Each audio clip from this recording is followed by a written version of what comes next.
how to add Pinterest tag to Wix. So I'm going to show you two methods for this. We want to click on edit site, which will take us to the Wix website editor.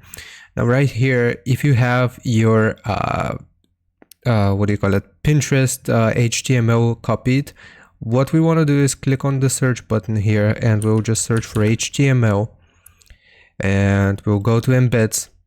Now we will click on embed HTML, and we can paste our Pinterest tag HTML code right here.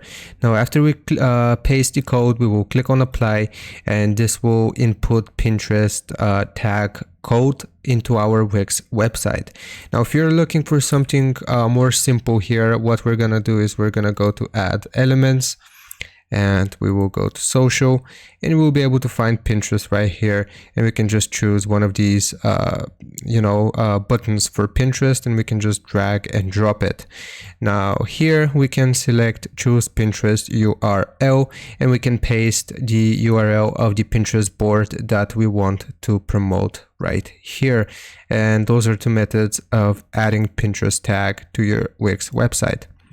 Hope this helps you out. Leave a like and sub, and I'll see you next time.